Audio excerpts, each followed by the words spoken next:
안녕하십니까. 전국에 계신 주택관리사 시험을 준비하시는 수험생 여러분. 오늘 시험이 끝나서 잘 봤든 못 봤든 일단 마음은 여러분이 편안해지셨을 것 같아요. 뭐 못 보신 분은 조금 더 서운한 감이 있을 수도 있겠지만 대체적으로 시험이 쉬워서 이 관리 실무만큼은 굉장히 좀 쉬운 편이었다. 그러고 중간 정도 됐다, 레벨이. 그래서 우리가 중상, 중중 이 정도 수준에서 출제가 됐다고 생각이 되고요. 굉장히 우리 해커스 교재로 해커스 강의를 들으면서 공부하신 분은 아주 좀 수월하게 문제를 풀었을 거라고 생각을 합니다. 여러분, 28회 기출문제를 지금 빠르게 검토를 하겠습니다. 오늘 이렇게 가채점을 해서 바로 어떻게 보면 가장 먼저 우리가 이렇게 그 기출문제를 내놓고 가답안을 내놓고 해설까지 이렇게 하고 있습니다. 여러분, 그러면 1번부터 우리가 문제를 보도록 하겠습니다. 25번 문제를 보시면요. 공동주택관리법령상 공동주택의 입주자 등 또는 관리주체가 시장군수구청장의 허가를 받거나 시장군수구청장에게 신고를 하여야 하는 행위가 아닌 것은 그랬습니다. 아닌 것. 우리가 이제 아닌 거라고 이렇게 했는데 여러분이 시험을 보실 때 헷갈릴 수가 있으니까 이런 표시를 이렇게 아닌 것은 해놓는 게 좀 좋아요. 처음에 보실 때. 그리고 공동주택을 사업계획에 따른 용도에 사용하는 행위. 이건 맞죠. 변경. 뭐 이런 게 되고. 그러면 여기에서 급, 배수관 등 배관의 설비 교체는 이건 뭡니까? 경미한 행위죠. 그러니까 안 해도 돼요. 그래서 정답은 2번이 되겠습니다. 공동주택의 효율적 관리에 지장을 주는 행위로서 공동주택의 용도 폐지. 우리가 이건 뭡니까? 우리가 용계파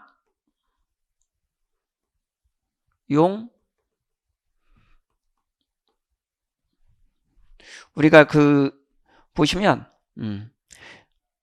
세용증이죠. 용계파 세용증.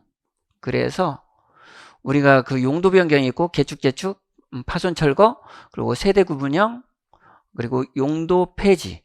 그래서 용도 폐지가 여기 있죠. 공동주택의 증축, 개축, 대수선하는 행위에 따른 리모델링을 제외한다. 이것도 맞고요. 증축, 개축 들어가 있죠. 주택법에 따른 세대 구분형 공동주택을 설치하는 행위. 여기 세대 구분이 들어가져 있죠. 그래서 우리가 용계파 세용증 이렇게 하면 된다. 그래서 보시면 되겠고요. 2번이 정답이 되겠습니다. 우리가 26번을 보시면요. 26번은 공동주택관리법령상 의무관리 대상의 공동주택 전환 등에 관한 설명으로 옳은 것 그랬습니다. 옳은 것. 그래서 옳은 것을 보시면 의무관리 대상의 전환 공동주택의 관리인이 의무관리 대상 공동주택 전환 신고를 하지 않은 경우 입주자 등이 신고할 수 없다. 있죠. 그러면 계속 마르고 닳도록 가겠죠. 2번을 보시면요. 의무관리 대상의 전환 공동주택의 입주자 등은 관리계약의 재정신고가 수리된 날로부터 6개월 이내에 입주자 대표를 구성한다? 아니에요. 그러면 얼마냐? 이거는 3개월이 되겠습니다. 3개월. 그러면 우리가 이렇게 봤어요. 우리가 암기해서 전, 주, 입대를 중심으로 해서 우리가 3개월이에요. 3. 그리고 여기에서도 또 이렇게 보시면 방업자가 있어요. 방업자. 그래서 우리가 이제 여기 이 업자 자치관리를 할 때는 6개월이에요. 그래서 우리가 336 이렇게 간다. 이렇게 보시면 되겠어요. 그래서 전규 입대 방업자 이렇게 해서 우리가 암기를 했던 영역이고요. 그래서 여기는 이게 틀려져 있고요. 우리가 옳은 것 3번을 보시면 의무관리 대상 전환 공동주택의 입주자 등이 공동주택을 위탁관리할 것을 결정한 경우 입주자 대표회의는 입주자 대표회의 구성신고가 수리된 날로부터 6월 이내에 주택관리업자를 선정해야 한다. 이건 맞았죠? 그래서 시장군수 구청장은 의무관리 대상의 공동주택 전환 신고를 받은 날로부터 7일이 아니라 10일입니다. 10일 이내에 신고 수리 여부를 신고인에게 통지하여야 한다. 이렇게 보시면 되겠고요. 의무관리 공동주택 전환 신고를 하려는 자는 입주자 등의 동의를 받은 날로부터 10일 이내에 시장군수 구청장에게 국토교통부로 영으로 정하는 신고서를 제출하여야 한다. 그래서 우리가 이제 여기를 보시면요. 이거는 30일이죠. 30일이고 그래서 우리가 맞은 게 뭐예요? 3번이 정답이에요. 3번. 그래서 3번이 정답이다. 이렇게 보시면 되겠습니다. 3번이 정답이고요. 우리가 27번을 보시면요. 공동주택관리법령상 공동주택의 하자담보 책임기간이 3년에 해당하는 것은, 그러면 이 하자는 3년이 가장 많아요. 3년이 가장 많아서 우리가 그러면 2년짜리가 있고 3년짜리가 있고 이렇게 5년 10년이 있죠. 그러면 우리가 2년은 뭐였어요? 미수 도도 옥주가죠. 타석 옥주가가 있었어요. 타석 옥주가. 이 가운데 이렇게 보면 마감공사가 들어가 있죠. 여기에서 미수도도 타석 옥주가에서 마감공사는 우리가 2년, 마감공사 중 수장공사, 여기 수 있죠. 2년. 대지조성공사 중 배수공사. 그러면 이거는 우리가 배수공사 이런 거는 이제 5년으로 가죠. 조성공사. 그래서 5대조 철절이에요.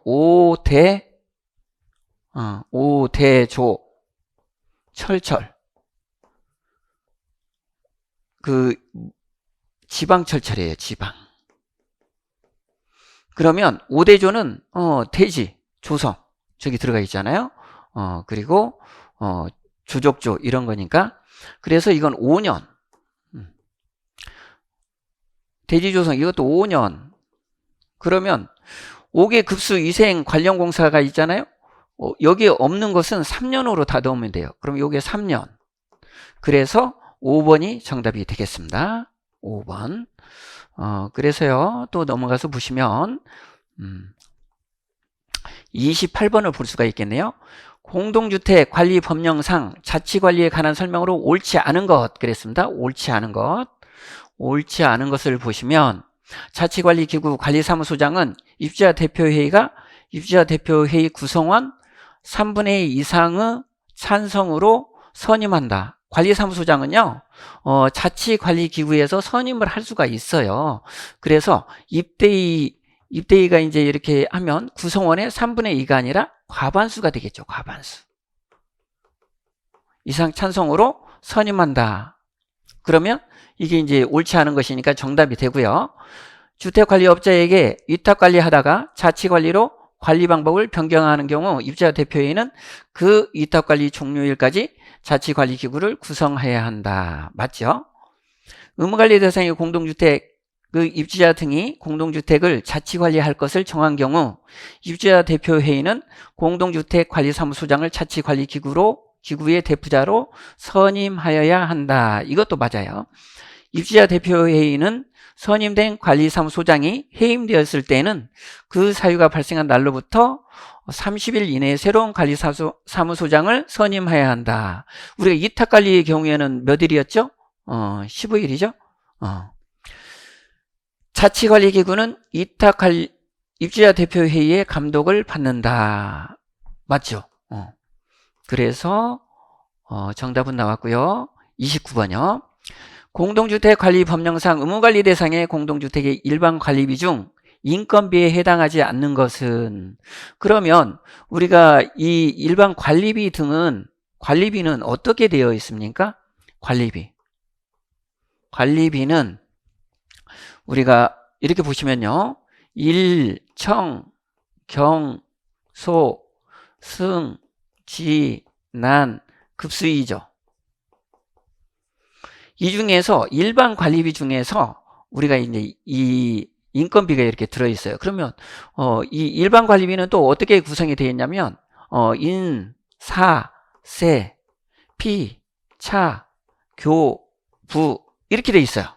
그래서 인건비 여기에서 인건비에 들어가지 않는 거 그랬는데 여기 보면 이게 피복비거든요. 피복비 이건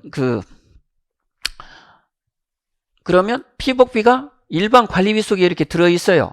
그러니까 여기에서 바로 정답이 피복비가 이렇게 되겠죠. 그러니까 이런 것을 우리가 뭐 일반 관리비, 청소비, 뭐 경비비, 이 소독비, 승강기 관리 유지비, 지능형 홈 네트워크 설비 유지비, 난방비, 급탕비, 수선 유지비, 그리고 이탁 수수료 이렇게 줄줄이 우리가 이렇게 좀 암기를 순서대로 법 순서대로 암기해 버리는 게 좋습니다. 그리고 인사세고, 사무용품비, 그리고 제사여공과, 피복비, 차량 유지비, 교육훈련비, 기타 부대 비용 이렇게 해서 이걸 딱 이렇게 암기를 해 놓으면 그 중에서 이렇게 정답이 그냥 보이잖아요. 손 들고 나오는 거죠. 이런 것은 어떻게 보면 이게 뭐 점수를 주기 위한 문제라고 이렇게 보시면 되겠어요. 그래서 암기를 좀 이해 영역을 이해를 하시고 암기를 좀 하셔야 됩니다. 어쩔 수 없어요. 그리고 공동주택관리법령상 주택관리업자에게 영업정지를 가름하여 과징금을 부과할 수 있는 경우를 모두 고른 것은 그랬습니다. 관리비와 장기수선 충당금을 공동주택관리법에 따른 용도의 목적으로 사용한 경우, 그러면 과징금을 이렇게 할 수 있는 것은 우리가 이제 영업정지에 가름해서 영업정지 처분에 들어가야 되거든요. 요건 뭐냐면 우리가 관리비와 장기수선 충당금을 용도의 목적으로 사용했대요. 그러면 이게 용도의 목적으로 사용하면 어떻게 되느냐면 과태료 1,000만 원에 처해져요. 과태료 1,000만 원. 1,000만 원 이하에 이렇게 처해지죠. 그러면 이 관리비라는 것은 어떤 거겠어요? 여기서 장기수선 충당금하고 헷갈릴 수 있는 것은 수선 유지비밖에 없죠. 수선 유지비. 그러니까 우리가 실무적으로 보면 수선 유지비를 쓸 거냐, 이 의역에서 보시면 우리가 이제 장충금을 쓸 거냐, 그러면 이 수선 유지비를 쓰는 것은 우리가 이 장충금은 전체로 봐서 최소 단위를 하나로 선택할 수 있으면 장충금을 쓰는 거예요. 그러니까 감지기가 딱 하나잖아. 하나로 선택을 할 수 있어요. 그럼 최소 단위가 결정을 할 수가 있네요. 하나로. 전체를 가는 것은 장기수선 충당금을 써요.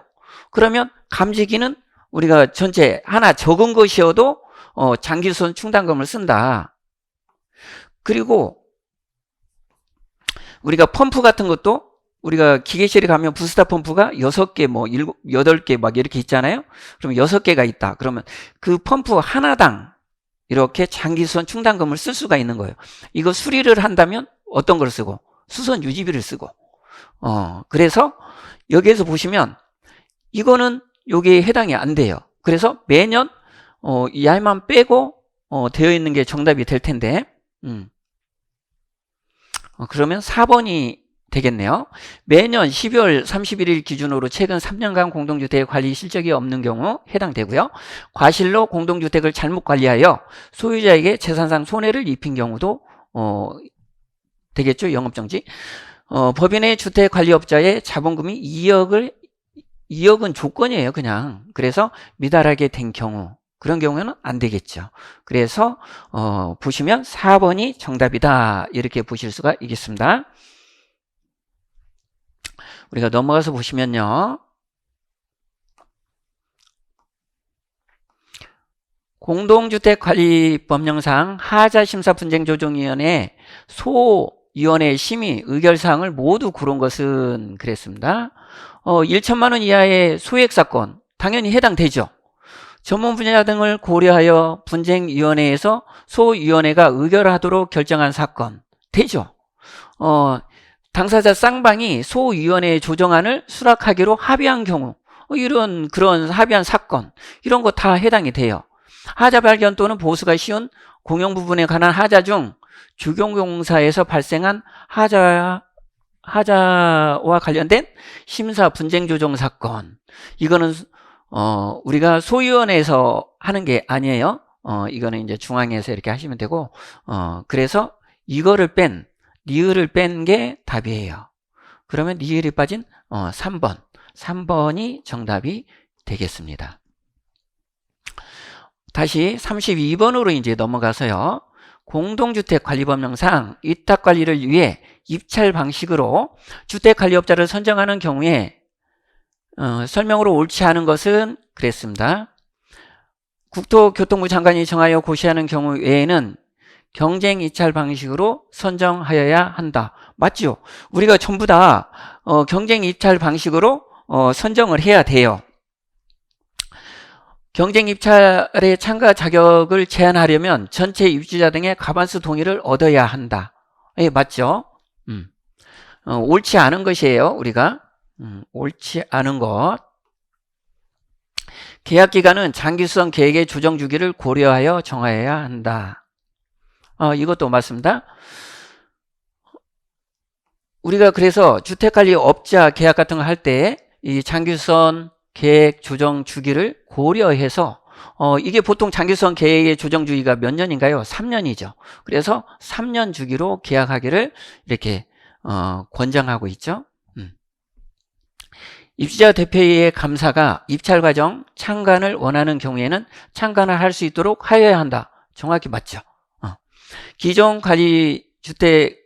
주택관리업자의 관리 서비스가 만족스럽지 못한 경우라도 기존 주택관리업자의 입찰 참가를 제한할 수 없다. 그러면 이건 기존 주택관리업자가 뭐 관리를 잘 못해도 마르고 닳도록 할 수도 있겠잖아요.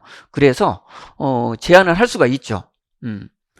입주자 등이 우리가 이제 요건을 갖추어서 입대에 제시를 하면 입대가 당연히 그거를 수용하기로 이렇게 되어 있어요. 그래서 그렇게 보시면 된다. 33번을 보시면 민간 임대주택에 관한 특별법령상 공동주택 사업자 또는 임차인 대표회의가 임대주택 분쟁조정위원회에 조정을 신청할 수 있는 사항이 아닌 것은, 그러면 여기에서 관리비, 임대료의 증감, 공공임대주택의 분양전환 승인, 요 분양전환 승인은 아예 법에서 못하게 만들어 놨잖아요. 그래서 3번이 정답이고요. 4번을 보시면 민간 임대주택의 공용 부분, 부대시설 및 복리시설의 유지 보수, 발행한 어음 및 수표를 기한까지 결제하지 못하여 어음 교환소로부터 거래정지 처분을 받은 임대사업자의 민간 임대주택에 대한 분양전환, 이런 것들은 가능합니다. 그래서 보시면 되겠고요. 34번으로 이렇게 넘어가겠습니다. 국민건강보험법령상 직장가입자가 될 수 있는 자는 그랬어요. 그래서 직장가입자가 될 수 있는, 직장가입자로 볼 수 있는 사람이죠. 이제 그러니까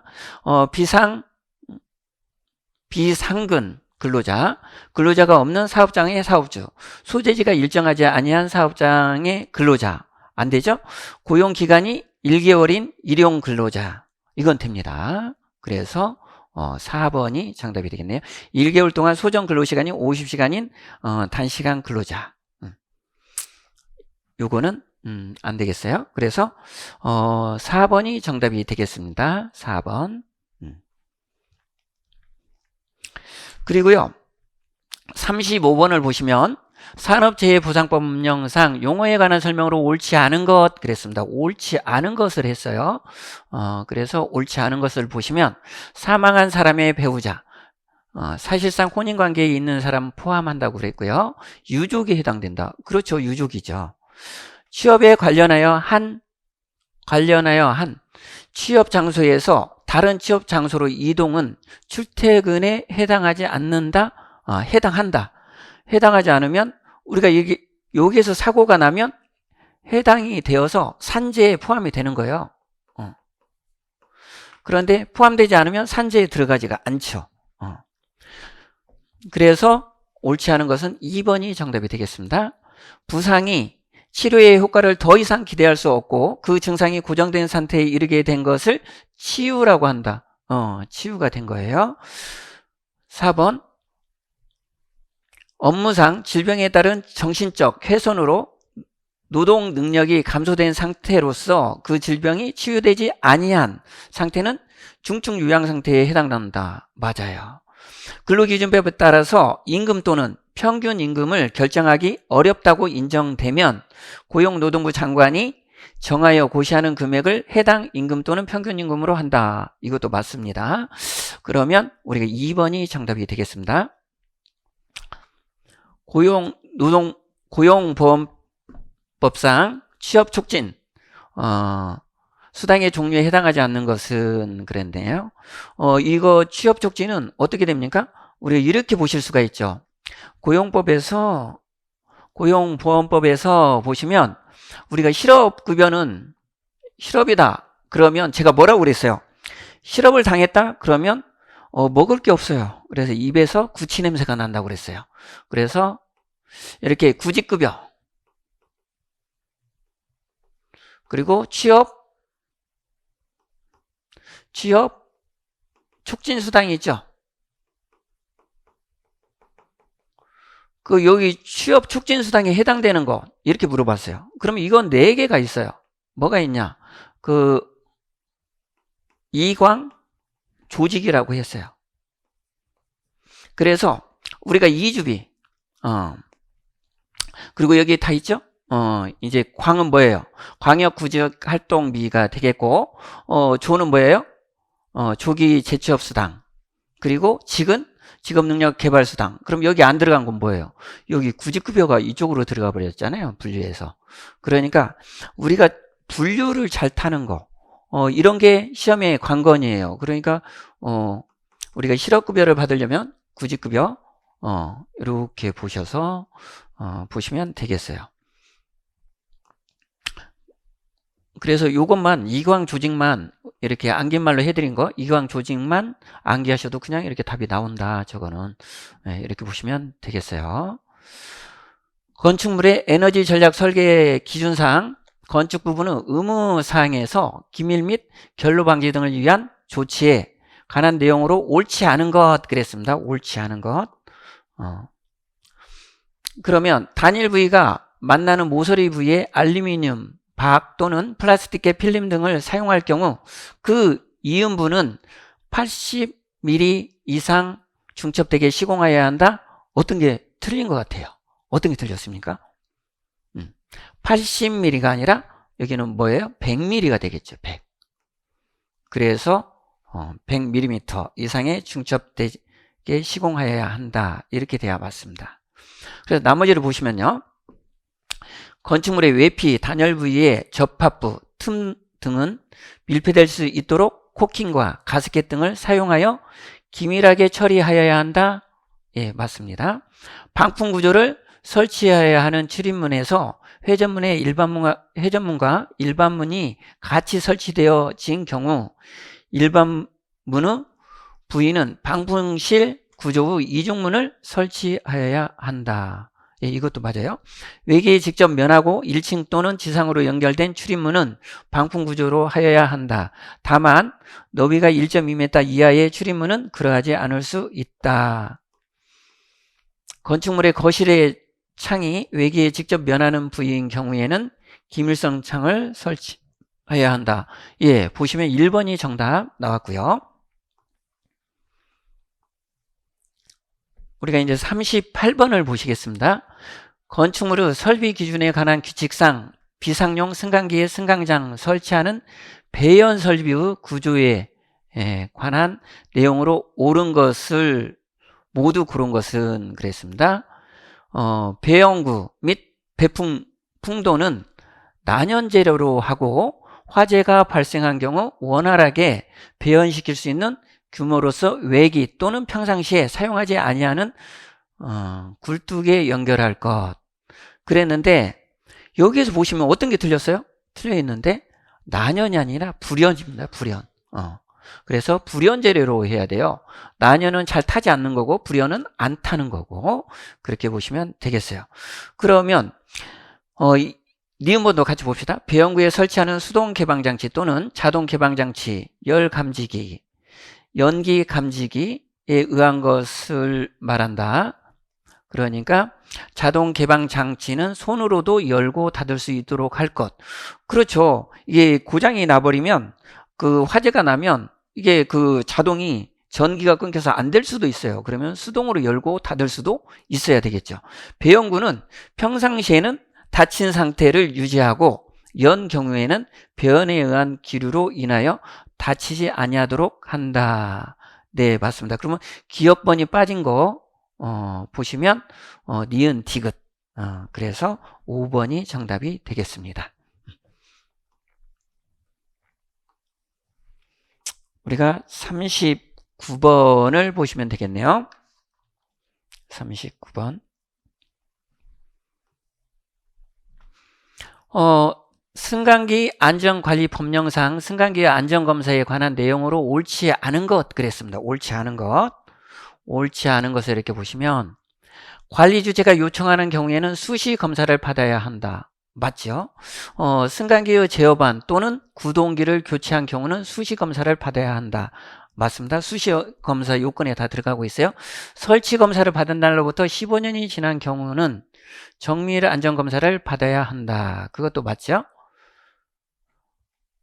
여기 관리 주체는 승강기에 대하여 국토교통부 장관이 실시하는 안전검사를 받아야 한다. 이거는 국토교통부 장관이 아니에요.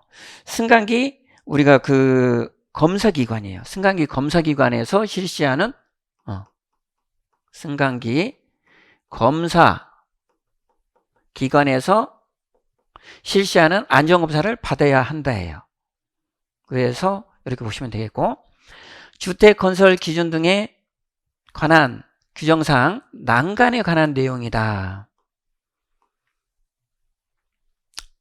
들어갈 내용을 옳게 나열한 것은 그랬습니다. 그래서 난간을 보시면 난간의 각 부위의 치수는 다음 각 호의 기준에 적합하여야 한다. 난간의 높이는 바닥 마감면으로부터 우리가 120cm죠. 120cm 이상. 다만 건축물의 내부 계단에 설치하는 난간, 계단의 중간에 설치하는 난간, 기타 이와 유사한 것으로 위험이 적은 장소에 설치하는 난간의 경우에는 이거를 축소해서 조금 여유를 줘도 되겠죠. 그래서 이거는 90cm로 이렇게 됩니다. 90cm 이상으로 할 수 있다. 그러니까 120cm로 해도 되는데 90cm로 해도 된다. 그런 겁니다. 난간의 간살 간격은 안목지수 10cm 이하로 한다. 이렇게 보시면 되겠어요. 10cm 이하로 해야 뭐 이렇게 그 아기들 그 좀 애들 있잖아요. 조금 그 애들 머리가 안 들어갑니다. 머리가 끼는 사고가 많이 생기고 그러기 때문에 10cm로 이렇게 하고 있죠. 그래서 이런 것도 뭐 우리가 그 수업 시간에 많이 봤던 것들이고 기본 중에 기본이죠. 이 정도는 뭐 잘 썼으리라고 생각이 됩니다. 41번을 보시면요. 실내 공기질 관리 법령상 시행규칙상 신축 공동주택의 실내 공기질 측정 항목에 해당하는 것을 모두 고른 것은, 그러면 이거는 뭡니까? 우리가 나돈이면 나벤 폼스 에자톨이죠. 나벤 폼스 에자톨 이렇게 하면 돼요. 그래서 이렇게 암기를 했어요. 그러면 나돈 들어가죠. 에틸벤젠 여기가 나돈이고 벤젠이고 여기 폼알데하이드 그리고 스틸렌 에틸렌 자일렌 톨루엔. 그래서 스틸렌 에틸벤젠 나돈 다 들어갔죠. 그런데 뭐가 안 들어가요? 이 성면. 그러면 성면을 뺀 모두가 이렇게 들어간 걸 보시면 되겠어요. 그러면 디귿이 빠진 5번이 정답이 되겠죠. 5번. 그래서 41번은 5번이 정답입니다.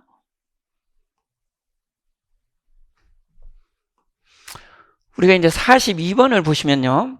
42번요. 여기에서 유니언, 동일 광경이 동일한 배관을 직선으로 이음하는데 사용하는 배관의 부속품이 아닌 것 그랬어요. 그러면 이게 직선 이음을 한대요. 직선 이음. 그럼 유니언, 직선 이음 하죠. 우리가 소켓도 마찬가지고, 그 다음에 플랜지도 우리가 이렇게 풀리기가 쉽죠. 볼트로 연결을 하는 거니까. 니플도 그렇고, 부싱은 뭐예요? 리디우스라고 그래서 이렇게 그 관이 뭐 이런 식으로 이렇게 됐다고 보시면 돼요. 그래서 이런 광경하고 이런 광경을 연결을 하는 거죠. 그래서 여기가 줄어든다. 이경. 그래서 이경이음입니다. 이경. 그래서 3번이 정답이고요. 43번을 보시면 급탕 설비에 관한 설명으로 옳은 것은 그랬습니다. 옳은 것. 개별식 급탕 방식은 중앙식 급탕 방식에 비해서 배관의 길이가 길어져 손실이 크다? 반대로 돼 있죠. 작지요. 그리고 이렇게 길어져, 이것은 중앙식 급탕 방법에 설명하는 거죠. 그래서 개별식과 혼용되어 있어요. 그래서 이 표현이 중앙 급탕 방식 중 간접 가열식은 고층 건물에서 직접 가열식에 비해 저압 보일러로 충분하여 고압 보일러를 설치할 필요는 없다. 우리가 43번을 보시면요, 2번이 정답이에요. 이렇게 보시면 여러분이 중앙식하고 개별식이 있는데요. 우리가 이제 그 직접 가열식하고 간접 가열식이 있는데 개별식이 아니라요. 그러면 우리가 이렇게 보시면요. 어떤 걸 보실 수가 있냐면 직접 가열식하고 간접 가열식을 볼 수가 있어요. 간접. 그러면 이렇게 보일러에서 직접 이렇게 가열을 한다는 게 직접 가열식이고, 간접 가열식은 뭐예요? 이렇게 보일러가 코일을 연결해서 여기에서 가열을 이렇게 한다는 겁니다. 그러니까 이 보일러가 여기에서 여기만 돌고 오면 돼요. 그래서 저압이면 됩니다. 그냥 직접 가열식은 얘가 이렇게 가서 공급을 하게 됩니다. 뭐 급탕이나 난방을. 그러면 얘가 뭐냐면 더 고압이어야 돼요. 얘는 저압만 있어도 충분해요. 간접은. 하지만 여기서 공급하는 것은 워낙 또 많이 하겠죠. 그래서 이게 헷갈릴 수 있는데 이게 포인트인데, 제가 강조를 굉장히 많이 하는 건데 강의 때 딱 여기서 이번에 출제가 됐네요. 그래서 보시면 2번이 정답이다. 그래서 팽창관은 배관 도중에 이상 압력을 차단하는 체크 밸브를 설치해야 한다. 팽창관에는 어떤 밸브도 설치하면 안 돼요. 그래서 체크 밸브를 설치한다고 해서 틀렸습니다. 2개 이상의 엘보를 이용하여 신축 흡수하는 이유는 더블 밸브, 이거는 엘보를 설치한다. 스위블이에요. 스위블. 스위블 조인트예요. 그래서 우리가 신축 이음의 종류는 뭐가 있습니까? 스슬, 배, 신이 있죠. 그래서 여기서 이제 스위블하고 슬리브, 그리고 우리가 벨로우즈, 그리고 신축 곡관 이렇게 있어요. 그리고 이것도 틀려 있죠. 이것도 틀려 있고요. 그래서 요것만 이렇게 있고 라인형, 컬러형 이런 것들이 지금 안 보이고 있죠. 그래서 정답은 2번이다. 펌프에 관한 설명으로 옳은 것은 그랬습니다. 펌프의 흡상 높이는 수원이 올라갈수록 높아진다? 아니에요. 여긴 낮아지죠. 낮아져. 수온이 높으면요, 아예 올라오질 않아요. 올라오질 않아요. 그래서 그렇게 보시면 되겠고, 펌프의 회전수를 1.2배로 하면 양수량은 1.2가 돼요. 이 회전수하고 펌프 회전수하고 양수량은 비례, 정비례. 그래서 1.2가 됩니다. 틀렸습니다. 옳은 것은 아직 안 나왔네요. 펌프의 흡입 양정을 작게 하면 공동현상의 발생의 가능성이 커진다. 아니죠. 작아지죠. 펌프의 성능 곡선은 가로축의 양수량, 세로축의 전향정, 효율, 축동력을 나타내는 것이다.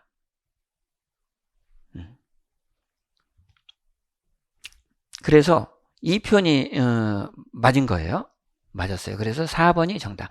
비속도는 펌프의 형식을 결정하는 척도로 사용되며 펌프가 대유량, 저양정일수록 그 값이 작아진다. 요거는 틀려있네요. 그래서 4번이 정답. 넘어가서 보시면요. 45번. 난방선비에 관한 설명으로 옳은 것을 물어보고 있습니다.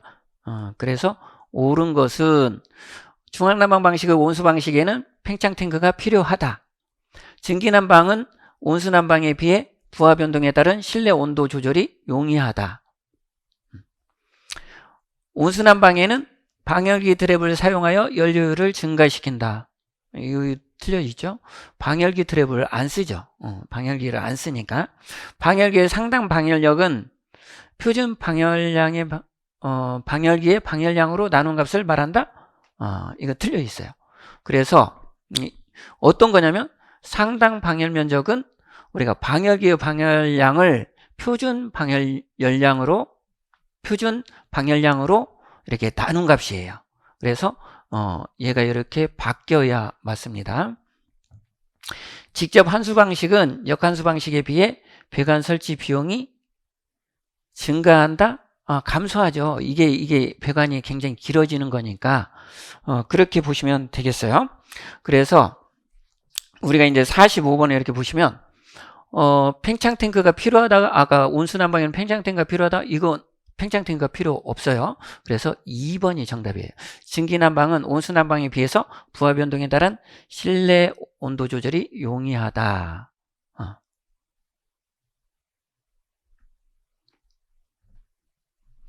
그래서 넘어가시면 되겠고 보시면 46번을 보십시다.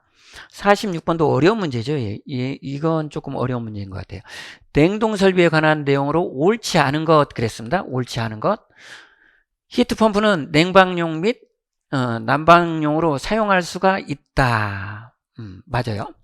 흡수식 냉동기는 압축식 냉동기에 비해 소음이 작다. 이것도 맞고요. 일중 효용 흡수식 냉동기는 이중 효용 흡수식 냉동기에 비해 에너지 효율이 좋다? 아니다. 나쁘다. 이게 이중 효용은요, 요게 이제 그 실무적인 측면이 아닌데, 저도 이제 이 흡수식 냉동기에 있는데 근무를 하고 있으니까 이제 그런 것을 더 잘 알게 되는데요.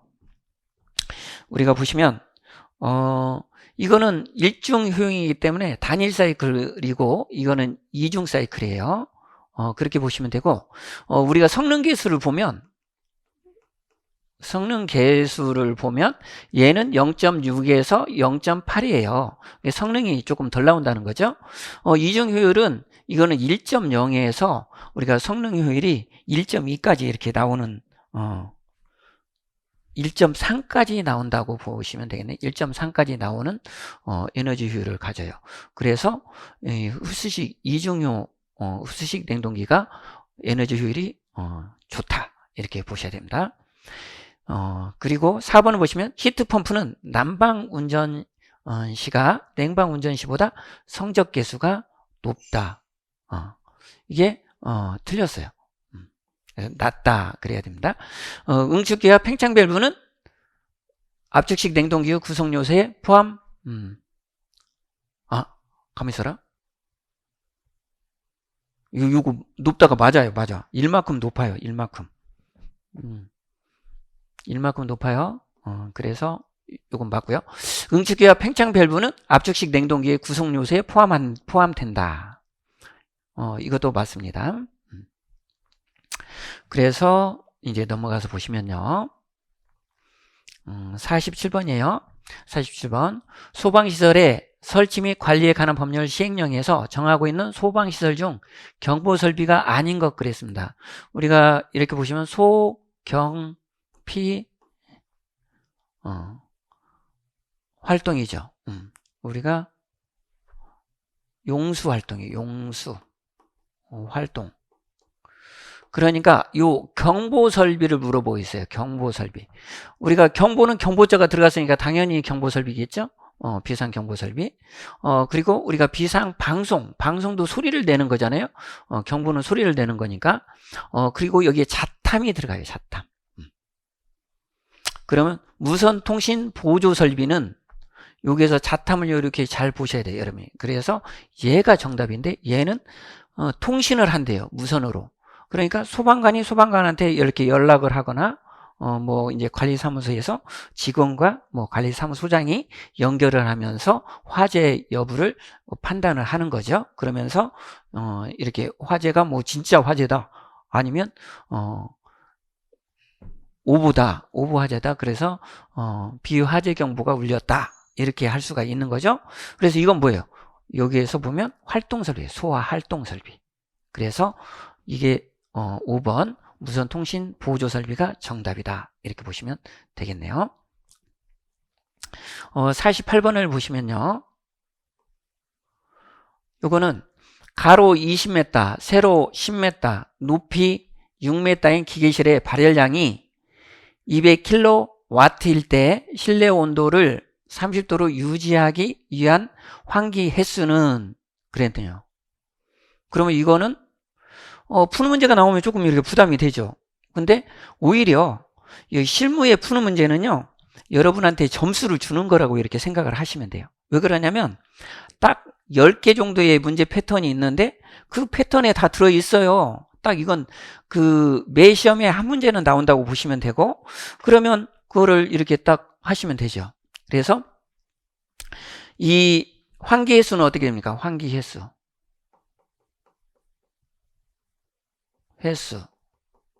횟수는 우리가 이제 뭐 이렇게 대의의 H로 이렇게 나타낼 수가 있겠죠? 그러면 이 환기 횟수는 어떻게 돼요? 이 실내 최적이 있어요. 최적. 요거 분의 환기량이에요, 환기량. 그런데 여기서 환기량을 먼저 구해야 이게 나와요.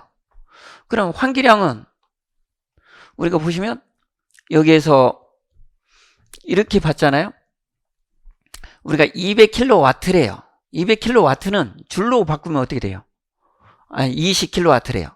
그럼 20kJ, 킬로줄 세크예요. 그런데 여기를 보시면 뭘로 나타내래요? 시간으로 나타내래요. 시간으로 나타내려면 이 세크에다가 3600을 곱해야 되고요, 요 킬로줄에다가 우리가 3600을 곱해줘야 돼요.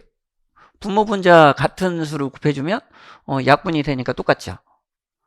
이렇게 곱해줘야 된다는 사실을 알면 여기에서 뭘로 바뀌는 거예요? 그러면 여기에서 20kJ per hour로 바뀌는 거죠. 이 초가 hour로. 그런데 여기 3600을 안 곱했네 아직. 그래서 이걸 곱하면 72000이 될 거예요. 72000. 그래서 이렇게 보시면 됩니다. 여기가 지금 여기 위를 계산을 한 거예요. 환기량을 하면. 그러면 이 처음에 여러분이 단위를 막 하려고 하지 마세요. 단위는 다 맞춰져 있어요. 제가 이제 그 설비 공부도 많이 했는데 거기를 보면 설비 기사 시험이나 이런 걸 본다면 단위를 해야 돼. 근데 우리 시험에서는 단위를 좀 신경 쓸 게 저기 축동력 할 때 그거 하나 신경 쓰면 돼요. 그거 하나 딱 찍어 드릴게요, 제가. 그래서 어렵게 공부하지 마세요, 이 푸는 문제는. 그러면 얘는 지금 뭐냐, 여기가 지금 요 계산한 72000이 이리로 올라가면 돼요. 72000. 그리고 우리가 어떤 거냐면 요 비비 이렇게 들어가잖아요. 그러면 우리가 공기의 비중, 그래서 1.2 곱하기 1.0 곱하나만 하죠. 비열. 그리고 곱하기 우리가 뭐가 있습니까? 여기에서 공기예요. 우리가 이제 그 변화된 공기니까, 그러면 30도에서 마이너스 25도를 빼면 되죠. 그럼 뭐냐면 5. 그래서 1.0을 곱하나만 해야, 이거 1.1을 곱하면 5, 20. 그래서 5. 그래서 6이네요. 그러면 얘를 6으로 이렇게 나누면 돼요. 그리고 실내 최적이 얼마였습니까? 6으로 나누면 한 번 들고 12, 이 두 번 들고 이렇게 되죠.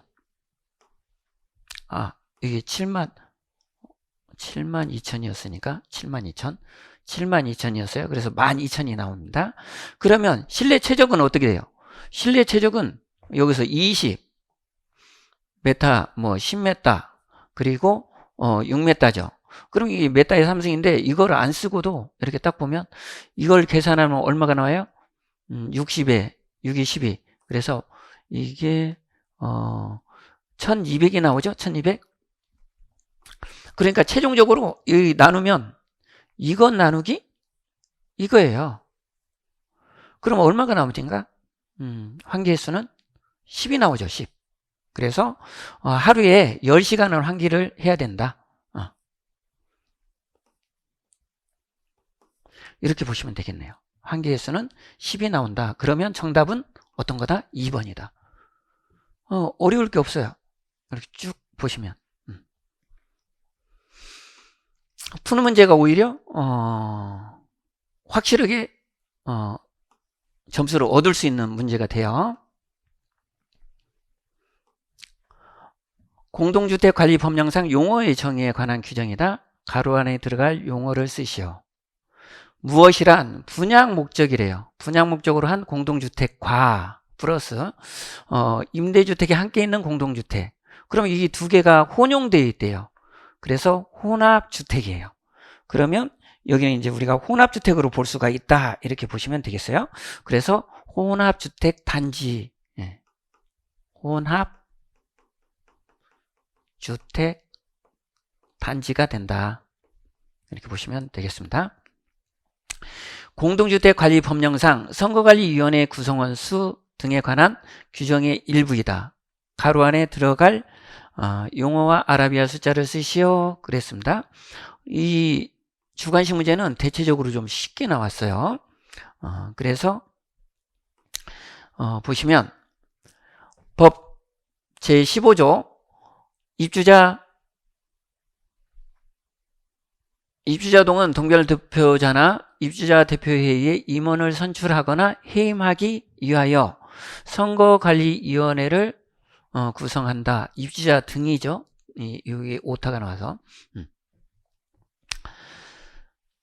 시행령 제15조 법 15조 제1항에 따른 선거관리위원회는 입주자 등 서면으로 위임된 대리권 없는 공동주택의 배우자 및 직계존비속에 대리하는 경우를 포함한다. 그런 소유자의 배우자죠. 입주자는 소유자의 배우자고 직계존비속이 그 소유자를 대리하는 경우를 포함해요.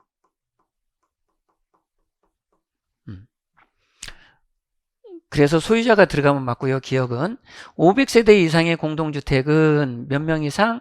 그래서 제가 이거를 할 때는 선관위는 500세대 이상이면 59년생이 주로 많이 있고요. 우리가 이 500세대 미만은 우리가 이렇게 이제 39 그래서 39 59 이렇게 보시면 됩니다. 59 39 그래서 53이 이렇게 들어가면 되겠네요. 소유자 53.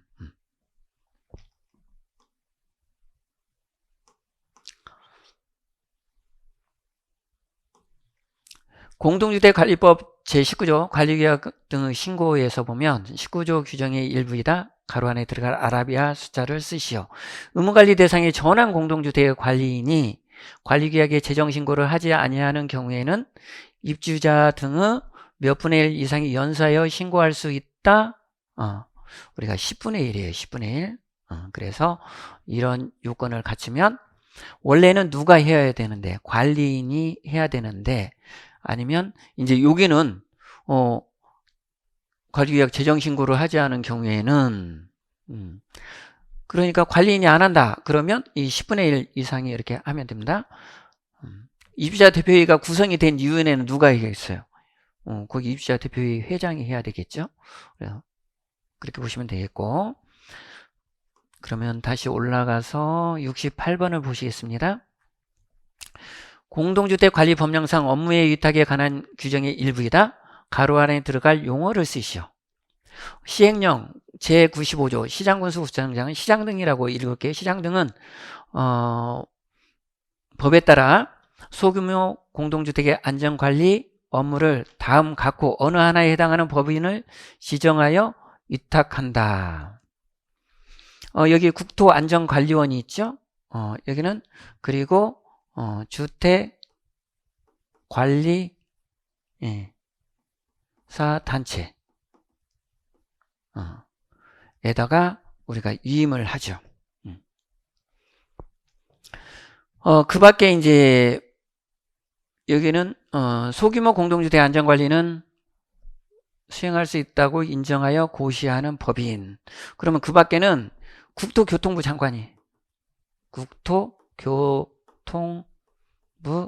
장관이 장관이 인정하여 이렇게 하면 되겠습니다. 그래서 주택관리사 단체하고 이렇게 들어간다 이렇게 보시면 되겠고요. 우리가 이제 69번을 보시면요.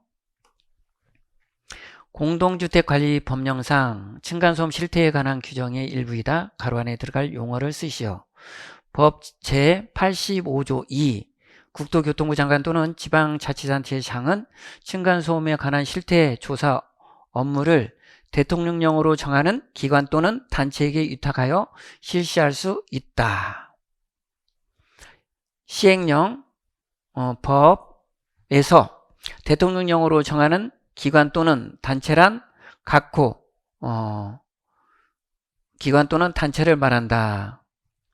그래서 이제 어디에서 이걸 우리를 이제 도와주는 단체가 있잖아요. 그래서 그런 단체한테 우리가 지원기구라고 이렇게 해요. 그래서 공동주택관리 지원기구를 둔다는 거죠. 그래서 공동주택관리 지원 기구를 둔다 이렇게 보시면 되겠어요. 근로자 퇴직금에 대해서 보시면 근로자 퇴직급여 보상 법령상 퇴직급여 제도의 설정에 관한 규정의 일부이다. 가로 안에 들어갈 아라비아 숫자를 쓰시오. 사용자는 퇴직하는 근로자에게 급여를 지급하기 위하여 퇴직급여 제도 중 하나 이상의 제도를 설정해야 한다. 맞죠? 다만 계속 근로기간이 몇 년 미만인 근로자 4주간 평균하여 소정 근로시간이 몇 시간 미만인 근로자에 대하여는 그러하지 아니하다. 그럼 1년 미만이면 그렇죠. 우리가 1년 미만의 근로자 그리고 4주간을 평균해서 몇 시간 이내에 미만이면 안 된다. 15시간. 그래서 2하고 15가 들어가면 되겠습니다. 71번을 보시면요. 민간임대주택에 관한 특별법령상 민간임대주택의 임대사업자의 관리 업무에 관한 규정의 일부이다.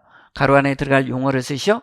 법 제51조 임대사업자는 민간임대주택의 300세대 이상의 공동주택 등 대통령령으로 정하는 규모 이상에 해당하면 공동주택관리법에 따른 주택관리업자에게 관리를 위탁하거나 자체 관리하여야 한다.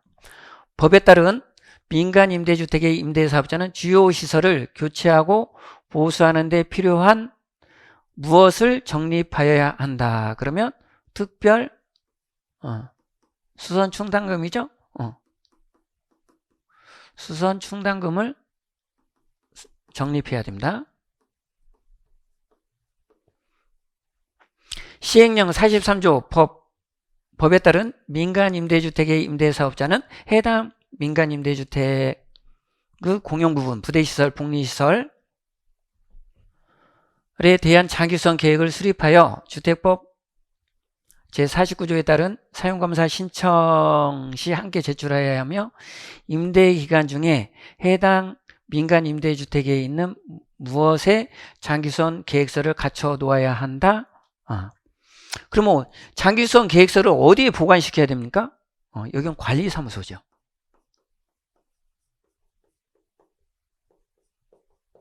관리사무소에 장기선 계획서를 갖추어 놓아야 되겠지요. 72번을 보시면요. 남녀 고용 평등과 일가정 양립 지원에 관한 법률상 난임 치료 휴가에 관한 규정의 일부이다. 가로 안에 알맞은 아라비아 숫자를 쓰시오. 난임하면 6이죠. 6이. 그래서 사업주는 근로자가 인공수정 또는 체외수정에 난임 치료를 받기 위하여 휴가를 청구하는 경우 연간 6일 이내에 휴가를 주어야 하며 이 경우 최초 2일은 유급휴가로 한다. 다만 근로자가 청구한 시기에 휴가를 주는 것이 정당한 사업의 운영에 중대한 지장을 초래하는 경우에는 근로자와 협의하여 그 시기를 변경할 수 있다. 이렇게 보시면 되겠어요. 그래서 이거는 우리가 6일에 2일입니다. 6일에 2일. 2일을 두면 되겠다. 73번을 보시면요. 주택 건설 기준 등에 관한 규칙상 급배수 설비에 관한 내용이다. 가로 안에 들어갈 용어와 아라비아 숫자를 쓰시오. 그러면 2번을 보시면 주택의 화장실에 설치하는 급배수용 배관은 당 각호 기준에 적합해야 한다. 급수용 배관에는 기역 밸브 등 수압을 조절하는 장치를 설치하여 수압을 조절한다. 각 세대별 수압이 일정하게 유지되도록 할 것? 그럼 어떤 밸브를 설치해서 그렇게 되겠어요? 가마 밸브를 설치하면 가마 밸브를 설치해서 수압을 조절하는 장치를 설치해서 일정하게 하면 된다. 배수용 배관은 층상 배관 공법. 그리고 이렇게 층이 있으면 슬래브가 있으면 여기가 층상, 여기는 층상을 얘기하고 여기는 층하예요. 층하를 이렇게 얘기합니다. 여기가 슬래브고요. 배수용 배관은 층상 배관 공법 또는 층하 배관 공법으로 설치할 수 있으며 층하 배관 공법으로 설치하는 경우에는 일반용 경질 염화비닐관을 설치하는 경우보다 같은 측정 조건에서 몇 데시벨 이상 소음 차단 성능이 있는 저소음용 배관을 사용할 것. 그러면 5데시벨이죠. 5데시벨. 74번 주차장법 시행규칙상 노예 야외 그러니까 노예 주차장의 구조설비 기준에 관한 내용이라 가로 안에 들어갈 아라비아 숫자를 쓰시오. 노예 주차장 내부 공간의 일산화탄소 농도는 주차장 이용하는 차량의 가장 빈번한 시각의 앞뒤 8시간의 평균차가 있죠. 8시간의 평균차. 그래서 이거는 50ppm 이하로 이렇게 해야 돼요. 50ppm 이하. 그래서 3조 제19조에 따른 실내 주차는 이거의 반절 25 ppm 이하로 유지되어야 한다. 이렇게 보시면 되겠습니다. 그리고 75번을 보시면 건축물의 설비 기준에 관한 규칙상 필해 설비에 관한 내용이다. 가로 안에 공통으로 들어갈 아라비아 숫자를 쓰시죠. 필해 설비는 몇 메타 이상이면 필해 설비를 설치를 합니까? 그러면 건축물이나 공작물이나 전부 다 20m예요.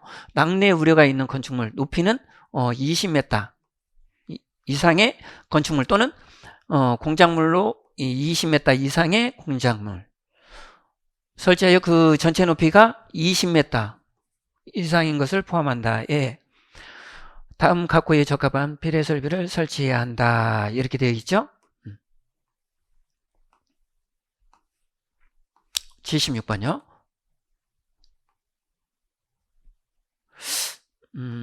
이게 좀 그래도 좀 어려운 문제죠. 신에너지 및 재생에너지 개발 이용 보급 촉진 법상 용어의 정의에 관한 내용이다. 가로에 들어갈 용어를 쓰시오. 이 법에서 사용 용어들은 다음과 같다. 그래서 재생에너지란 햇빛, 물, 지열, 강수, 생물 유기체 등을 포함하는 재생 가능한 에너지를 변환시켜 이용하는 에너지로서 다음 항목의 어느 하나에 해당하는 것을 말한다. 그래서 여기가 태풍이에요. 풍, 수해, 지바. 그래서 우리가 여기는 이제 바이오가 됩니다. 여기가 바이오가 되고요. 지바. 그래서 바이오. 그러면 우리가 이렇게 암기하실 때는 태풍, 수해, 지바였어요. 그러면 여기는 어떤 게 태양, 여기는 풍력, 그리고 수력, 태풍, 수력, 해지바 이렇게 보시면 되겠어요. 그래서 이 문제는 우리가 좀 암기를 하신 분은 암기말로 이렇게 만들어 드렸을 때 암기를 하신 분은 충분히 이렇게 쓰고 나오셨을 거예요. 77번을 보시면요. 먹는 물, 수질 기준의 검사 등에 관한 규칙상 먹는 물의 수질 기준에 관한 내용이다. 가로 안에 들어갈 아라비아 숫자를 쓰시오. 건강상 유해 유기물질에 관한 기준, 납은 0.01이죠. 여기서 0.01이다. 밀리그램 퍼 리터를 넘지 아니할 것. 이렇게 되면 되겠고요. 78번을 보시면요. 배관 및 배관 설비예요. 시설 기준, 배관 설비예요. 배관은 안전을 확보하기 위하여 배관임을 명확하게 알아볼 수 있도록 다음 기준에 따라 도색 및 표시를 할 것. 지상 배관은 부식 방지 도장 후 표면 색상을 황색으로 도색하고 지하 매설 배관은 최고 사용 압력이 무엇인 배관은 황색으로. 황색은 저압이에요, 저압. 저압인 배관은 황색으로, 중압 이상의 배관은 붉은색으로. 중압 이상이니까 전부 이렇게 들어가겠죠? 그래서 붉은색으로 할 것. 그러니까 여기에서 보시면 저압이냐 고압이냐 이렇게 이제 헷갈릴 텐데 황색이 붉은색보다 약해요. 그렇잖아요? 그러니까 저압이 들어가야 되겠죠. 저압이. 다만 지상 배관인 경우 건축물 내외벽에 노출된 것으로부터 바닥 2층 이상의 건물의 경우에는 각 층의 바닥을 말한다 해서 몇 메타 높이의 폭 3cm 황색티 이중으로 표시한 경우에는 표면 색상을 황색으로 하지 아니할 수 있다. 이거는 우리가 암기에서 기본 중에 기본이었잖아요. 우리가 1, 2, 3이었잖아. 1, 2, 3. 1, 2, 3. 그래서 1이 들어가야 되잖아요. 이 1m 이상의 높이의 폭 3cm 황색띠는 2중. 그래서 우리가 1, 2, 3으로 암기를 했어요.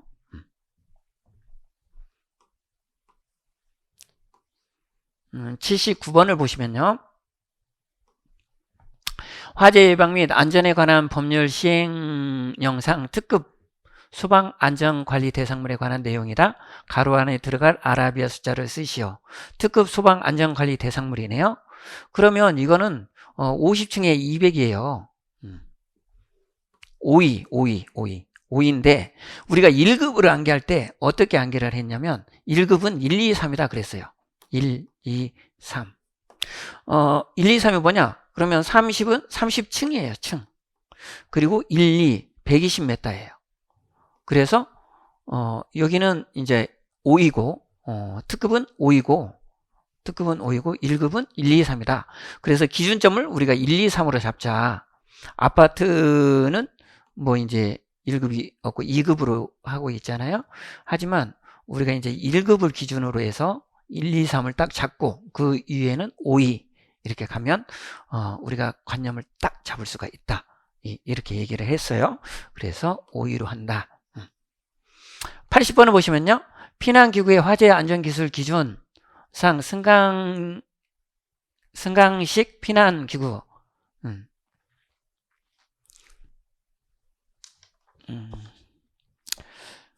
우리가 요거는 지금 출제가 그대로 된 게 또 됐어요. 화재 안전기술 기준 승강기식 피난기의 하향식 피난기구용 내림식 사다리에 관한 내용이다. 들어갈 아라비아 숫자를 쓰시오. 대기실의 면적은 이건 뭐예요? 2세대 이상일 경우에는 우리가 그 대피실의 면적은 어떻게 됐어요? 2였죠. 2. 2m가 기본이었어요. 그런데 두 세대가 공통으로 쓴다. 2m가 기본인데 공통으로 쓴다면 더 적어도 되겠죠. 그래서 한 세대에 1.5 플러스 또 한 세대에 1.5 이렇게 해서 이게 얼마냐면 3m 제곱이 이렇게 되는 거예요. 그래서 대기실의 면적은 2m 제곱이 원칙인데 이렇게 2세대의 경우에는 3m 이렇게 해서 그때는 이게 시험 문제에 나왔고 지금은 이게 나왔어요. 전에는.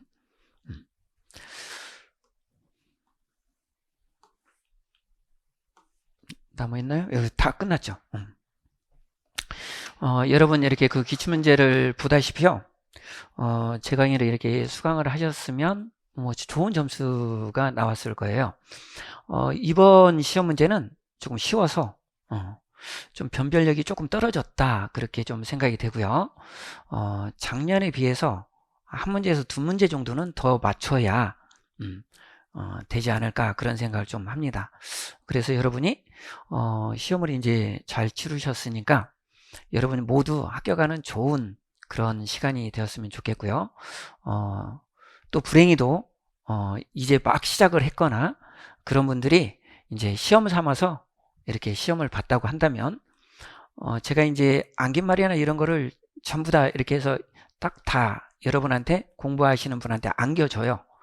그래서 그런 것들만 공부를 하면 충분히 90점 이상 맞을 수 있고 그런 레벨에 올 수 있으니까요. 저하고 한번 그런 분들은 공부를 하시고 이번에 합격하신 분들은 축하를 드립니다. 여러분 수고하셨고요. 다음에 또 뵐 분은 뵙도록 합시다. 이상입니다. 수고하셨습니다.